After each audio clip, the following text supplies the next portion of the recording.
a few days. Yes. All right, we're getting some more news now coming in. As per Yonhap news agency, the Jeju aircraft involved in a deadly crash that claimed 179 lives was found to have operated 13 flights in 48 hours prior to the incident, raising concerns over excessive usage in a short period of time. The Boeing 737-800, which is believed to have experienced a landing gear malfunction during its descent at Muan International Airport on Sunday, was found to have travelled between Muan, Jeju Island and Incheon, west of Seoul in the prior 48-hour time window. It was also found to have travelled to international destinations like Beijing, Bangkok, Kota, Kinabalu, Nagasaki as well as Taipei.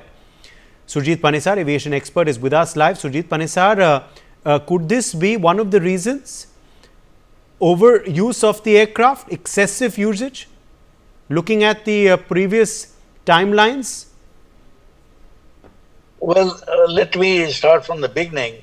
Let me tell you, all the aircraft manufacturers, when they release the aircraft for commercial flying, they make all test flights, all emergencies are tested on the aircraft, engine failure, engine fire, gear not coming down, and they make a checklist, which is supposed to be a Bible for the pilot to follow the checklist. Now, in this case, if the gear was not coming down, he should have carried out a missed approach, burnt some more fuel, reduced the landing weight, so that his landing speed is reduced, and he could have made a belly landing. Just before landing, he could have shut down both the engines. By shutting down both the engines, your fuel lines are closed, and there are no chances of fire on the engine. I can tell you, all accidents are preventable. Some are difficult and some are very easy. It's only that how good the training background and the pilot's knowledge and his quickness in affecting the checklist, he could have saved the life of the passengers and aircraft. I can tell you one aircraft took off from Kennedy Airport, A320. He had burned it on both the engines. He had to shut down both the engines. He shut down both the engines and landed on the river.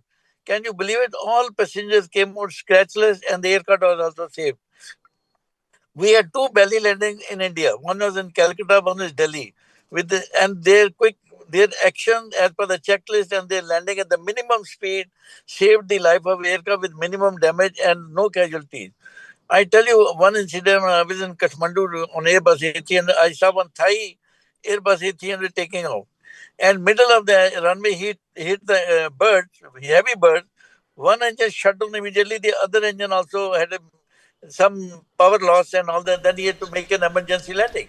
It is only the following the Bible checklist and pilot's training background that you can save the aircraft and the life of passengers. In this particular case, I really fail to understand if the gear was not coming, there's an alternate method of lowering the gear. If that also fails, then he has to make a belly landing. Now, to know that alternate, he should have carried out a missed approach, climbed to 3,000-4,000 feet, burnt the fuel, made the aircraft landing with minimum, land with the minimum speed, less than 10 knots even the minimum speed. And he would have saved the life of aircraft and passengers also.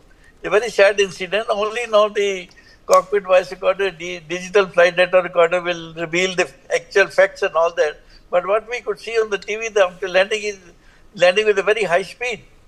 Now, how can he stop the aircraft with the gear up and high speed and all that? Even the speed brake may not be that effective. And reversal, maybe the engines are broken down or something. We don't know exactly what has happened.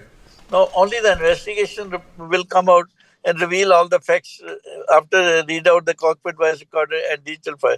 But I can assure you that thing, a good background of training, good knowledge, there's simulator training, exercise, all these type of exercise carried out on simulator. All Stay with us. In fact, more news now coming in. Recovery team